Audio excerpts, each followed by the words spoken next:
Peggy 18.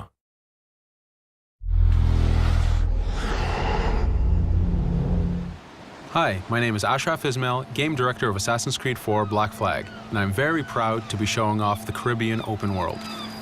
Here, we're going to start with Edward. After completing a few missions, he's met up with the assassins, but he's not yet bought into the creed, so he still has this selfish need for fame and fortune.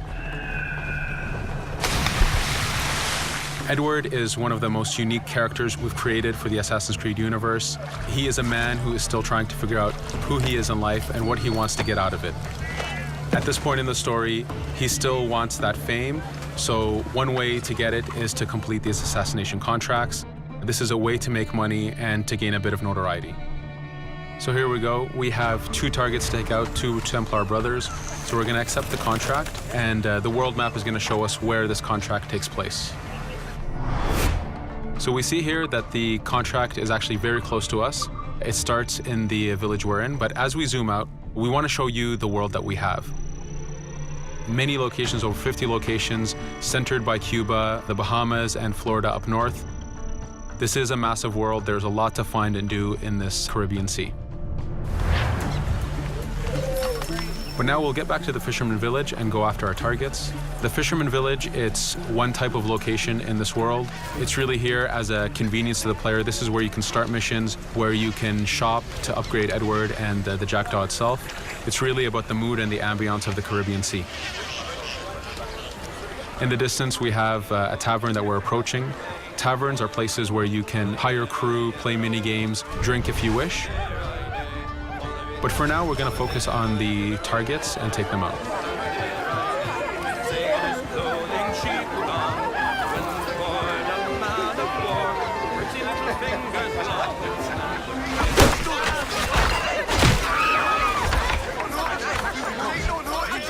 Now that we've taken out one brother, the other one's going to bolt.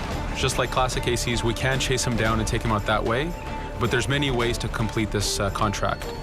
We can use the new free aim system to shoot him this way, to eliminate him that way. We can jump onto the ship and take him out with his crew, but instead we're going to let him escape into the sea and follow him with the Jackdaw. This is your ship. This is the second main character of the game. You're going to have to customize and upgrade the ship as you go on this journey with Edward.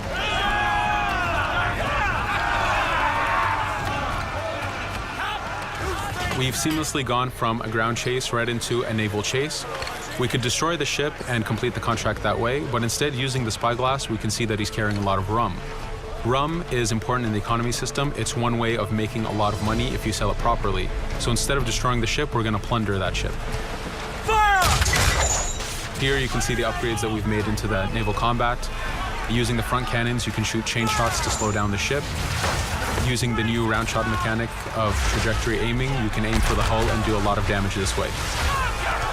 This specific enemy is what we call a frigate.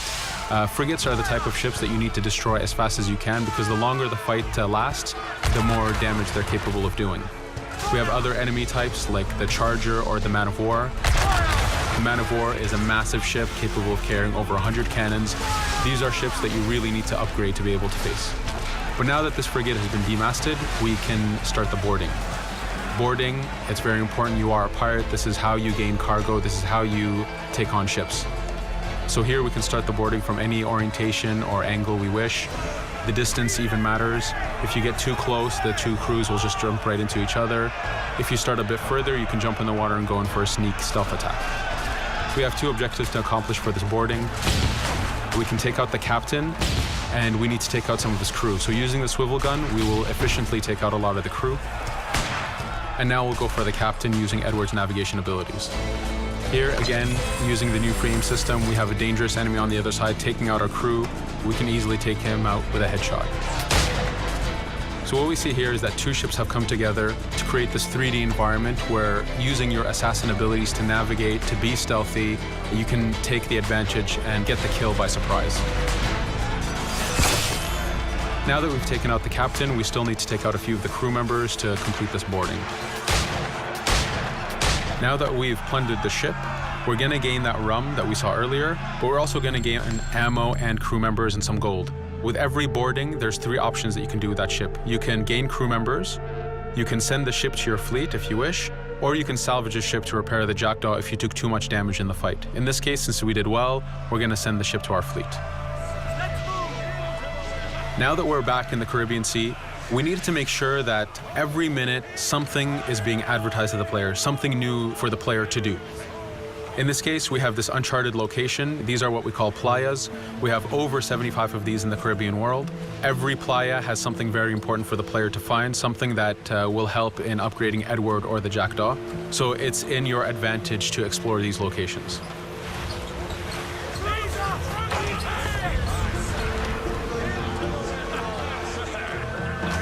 Again, for us, seamlessness is very important. We needed to be able to explore this Caribbean world without having too much interruption in the action. So being able to just let go of the wheel anywhere we want, jump into the water, and swim over to that location. This is very important for the mood and the immersiveness of this Caribbean open world. Here, as we get on the playa, in the distance, we can see that there's a faction battle. But closer to us, we can see that there's this poor drunken sailor who's passed away. But being a pirate, of course, we're going to loot his body and see what he has for us.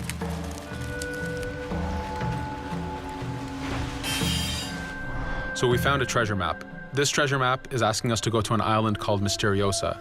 Every time you find one of these, you know that you're going to find a treasure that is linked to the progression of the Jackdaw or Edward, so they are very valuable. Here we're going to take a look at that faction battle. We have a British ship facing off against a Spanish ship. We could jump in and take advantage of this opportunity, allowing each ship to weaken the other and for us to plunder both. But now we're going to make our way back to the Jackdaw. Again, this is the second main character of the game. There's a lot of customization and a lot of upgrading to do on the Jackdaw. You can upgrade all the weapons to fit the playstyle you wish. Now, as we get onto the Jackdaw, we can see that the crew is cheering for us. Edward has a really close relationship with his first mate, Adewale, standing right there, and with his crew. And this is something that you'll see later in the demo, that we can lose and gain crew members. Again, using the spyglass, we can really see the contents of a ship, but you can also assess the danger and threat level of these ships. But for now, we're going to continue to Misteriosa to find that treasure. Here we've crossed into a harpooning zone. The harpooning system is connected to the hunting system, which is used for upgrading Edward himself. So you can upgrade the number of weapons he carries, the ammo that you can carry, and even his health. But for now, we've moved past that zone and we've got into a storm. Storms are very dangerous.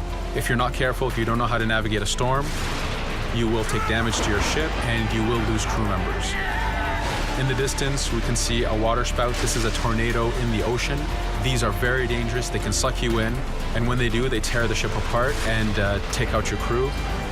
Here we can see its effect on a ship. This poor ship got sucked in and got destroyed. Storms are very dangerous, but we wanted the player to take advantage of this.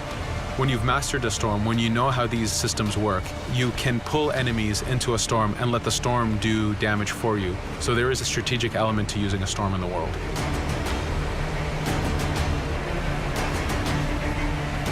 Here we can see that the storm is dying down a bit, but there's still this torrential downpour. It was very important for us to get the real mood of and atmosphere of the Caribbean in the weather cycles and in the daytime cycles.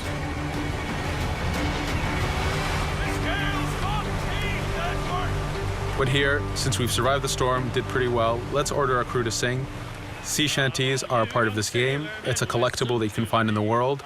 So the more you find, the bigger playlist you have for your crew. But for now, we've made it to Misteriosa. So again, we're going to seamlessly get off our ship and explore this location. Misteriosa is a Mayan ruin. Mayan ruins are heavy with stealth and navigation capacities. There's a lot of treasures and hidden discoveries to be found in these locations.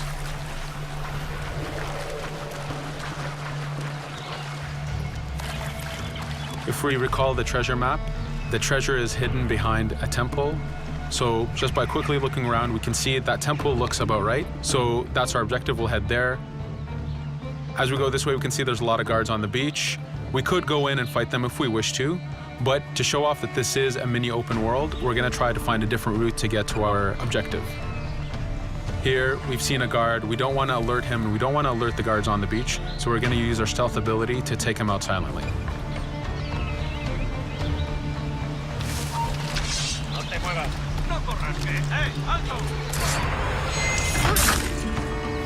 With AC3, we were able to push the navigation in the frontier, which means using natural environments like trees and rocks and so on. Mayan ruins are the perfect place where we mix man-made structures and these natural environments. So you really get to feel how far the navigation abilities of the assassin have come since the original game. In the distance there, we can see another part of the island being blocked off by a patrol of guards. We're going to avoid it for now and go for that treasure.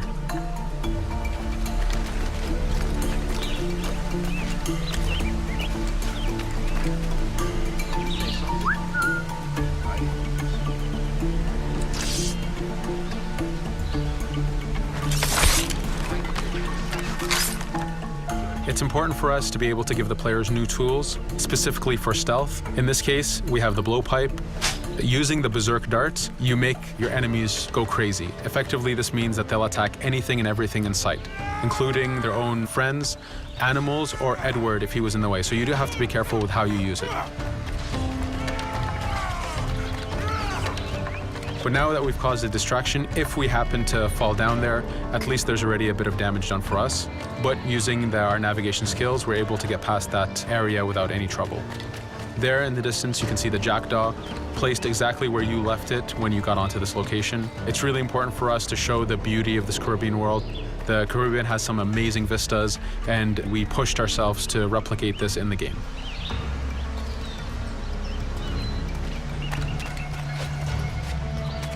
As we continue forward, we can see in the distance there's a couple prisoners that are taken hostage. This is a scenario that you need to use stealth. If you're detected by those guards, they will kill the hostages. So in this case, it's to your advantage to use the environment to figure out how you can take out those guards without being detected. In this case, it's 2 guards, so it's not too hard. There are other scenarios where you have more guards and you have to figure out how you can take all of them out at the same time. Now that we've freed these prisoners, they are more than happy to join our crew. This is just one way of gaining crew members. As mentioned earlier, there's the taverns. There's actually many different setups of gaining crew.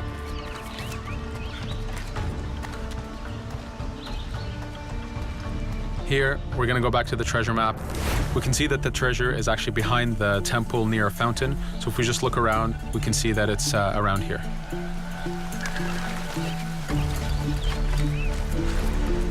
Now that we've found the treasure, what we've actually found is a blueprint.